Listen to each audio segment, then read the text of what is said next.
Bueno, y el último trabajo que tenemos para hoy es uno que a mí me parece muy divertido. También lo teníamos para hace un par de semanas, pero no nos dio tiempo de sacarlo. Entonces, yo no sé si se acuerdan de haberlo leído, pero me gustó mucho. Se titula, este nos lo envió, por cierto, Nacho Trujillo, que también suele estar monitorizando ahí el archive.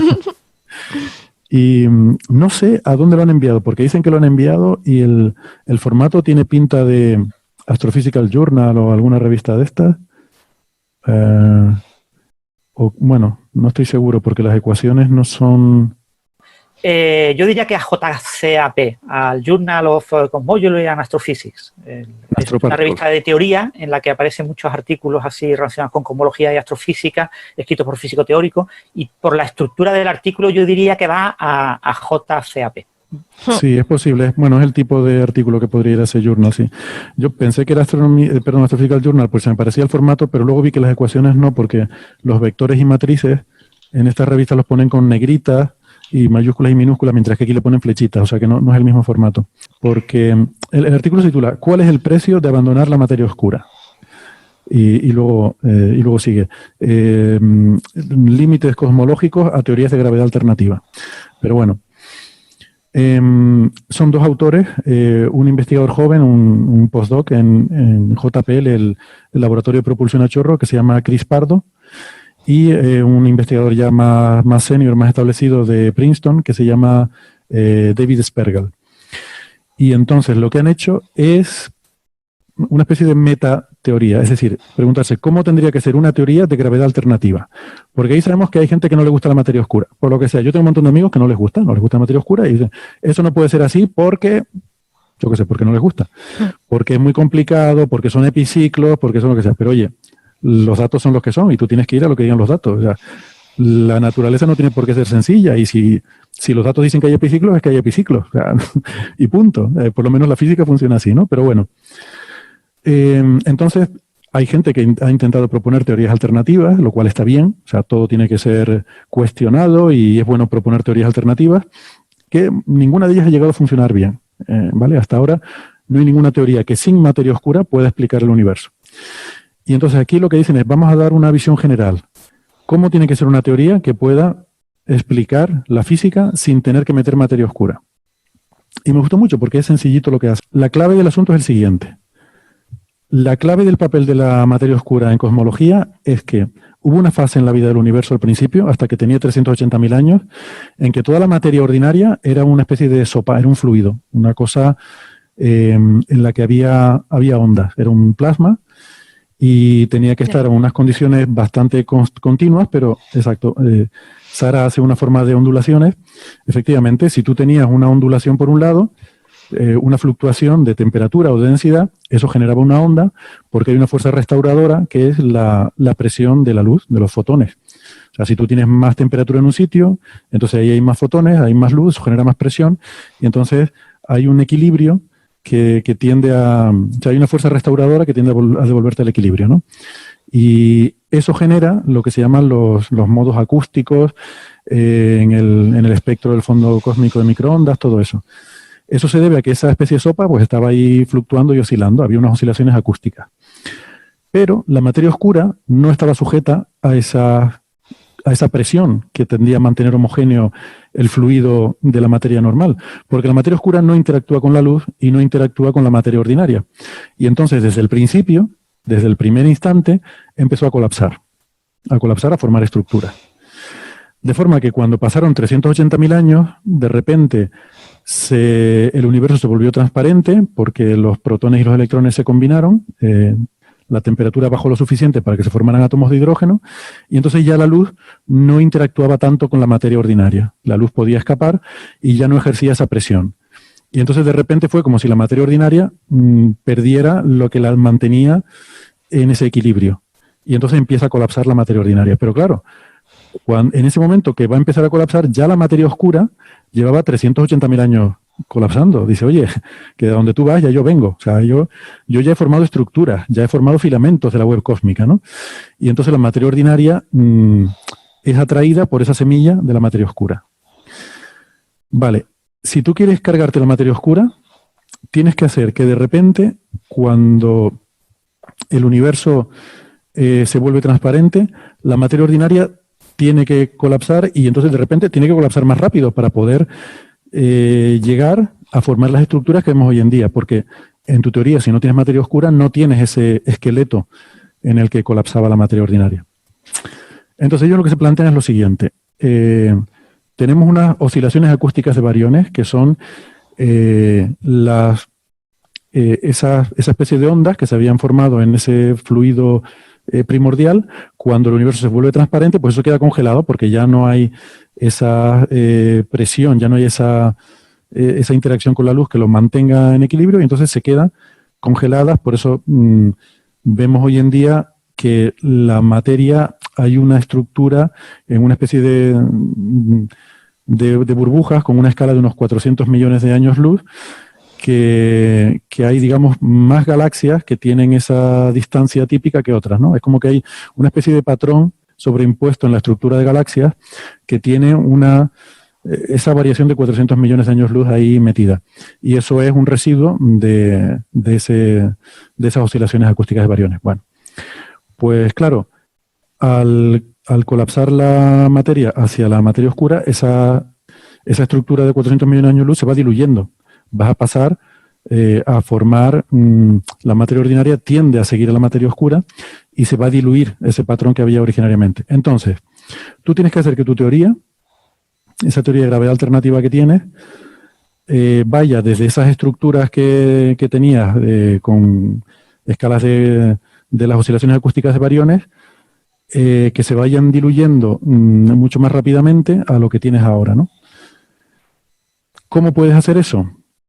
Pues básicamente tu gravedad tiene que ser más fuerte que la gravedad que tenemos en la teoría actual. Y entonces aquí hacen un análisis de decir, bueno, si tú tienes una teoría lineal, ¿cómo tendría que ser esa teoría para que se produzca ese colapso?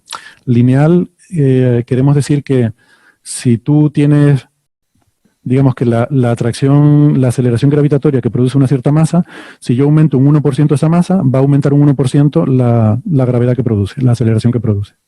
¿Vale? La mecánica newtoniana es así, es lineal, y la relatividad general es no lineal, pero aproximadamente, cuando tienes campos muy débiles, cuando tienes la aproximación fuera de agujeros negros y cosas así muy compactas, se comporta de forma lineal.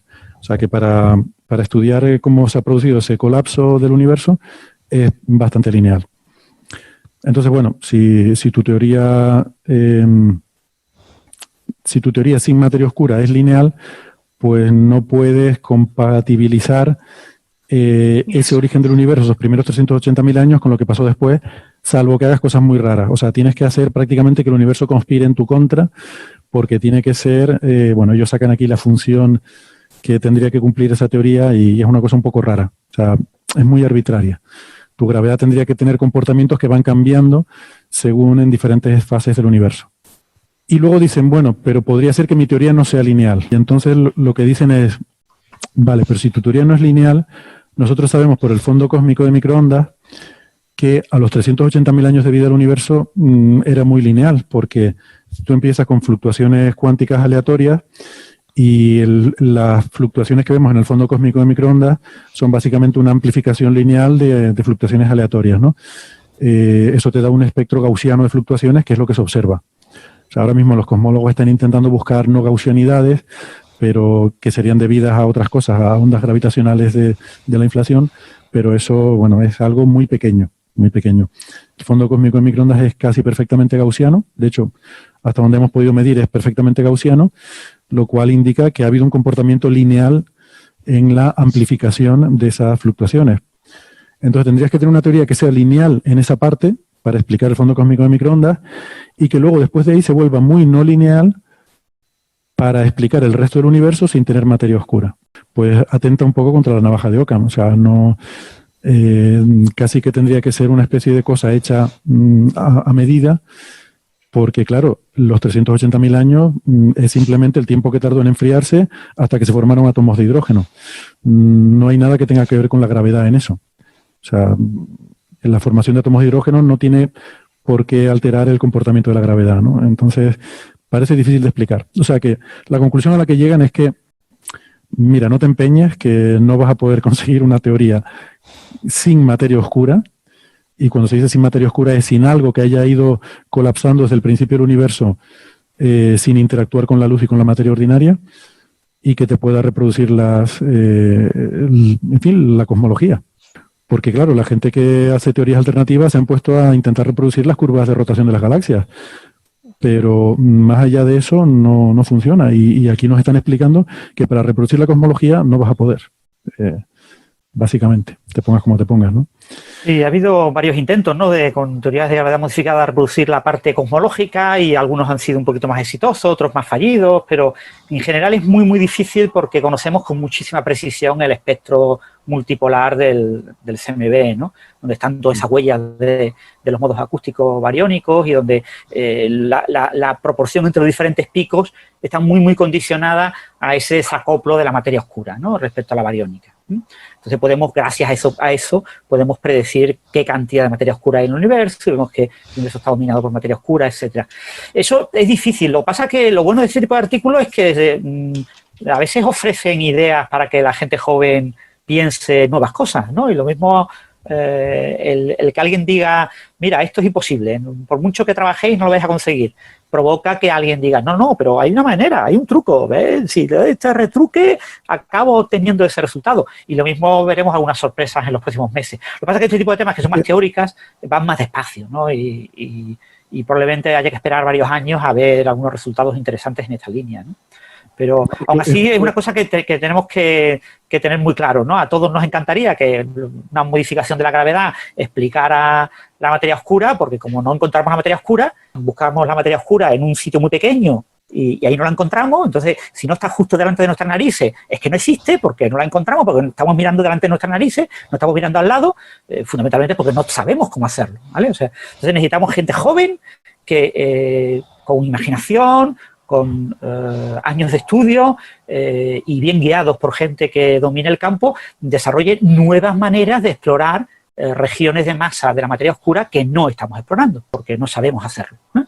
Y en paralelo también necesitamos a gente que intente destrozar este tipo de artículos que dicen no puede existir una gravedad modificada que explica materia oscura porque tiene que ser extremadamente fine tuning, ¿no? Tiene que estar muy, muy ajustada porque tiene que tener cosas que aparentemente son contradictorias, ¿no? Y seguro que alguien pues descubrirá algo que evite ese fine tuning, ¿no? Y eso es lo bonito de la ciencia, ¿no?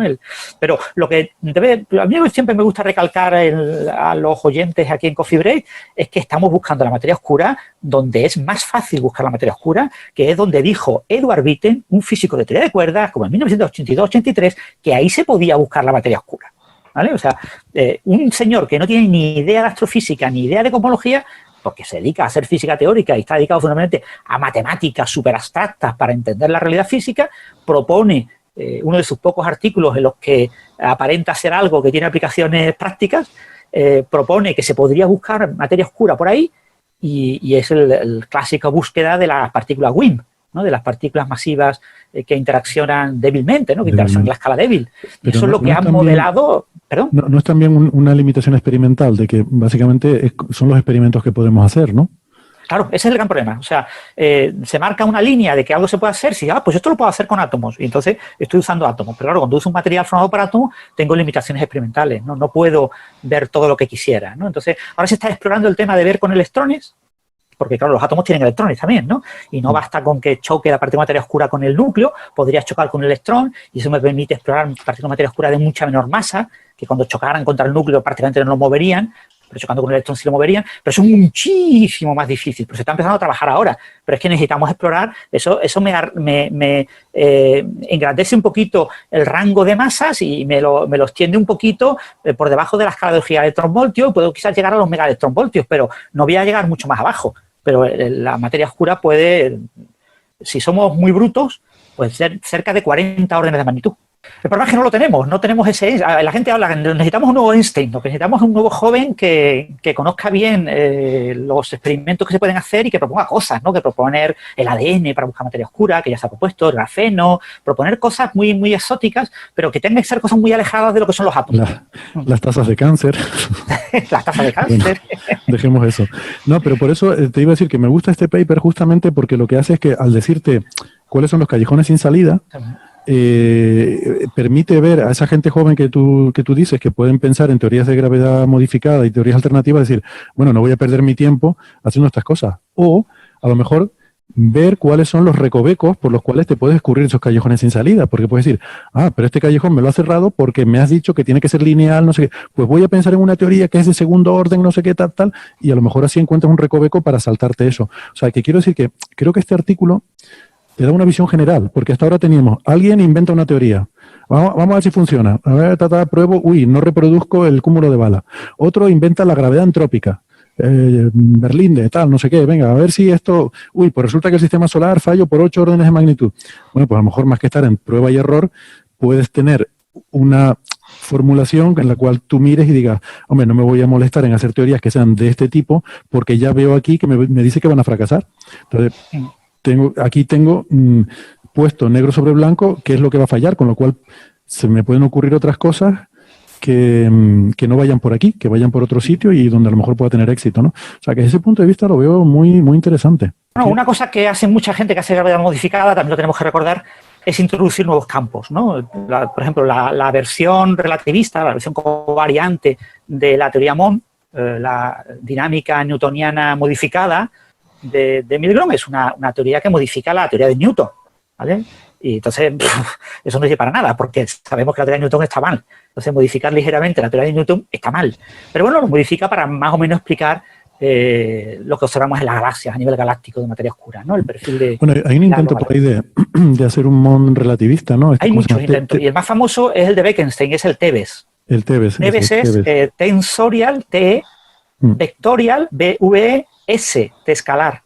Y lo que hace es añade al campo de Einstein, que es un tensor, le añade un campo vectorial, una especie de electromagnetismo gravitacional, y un campo escalar, una especie de campo tipo Higgs gravitacional.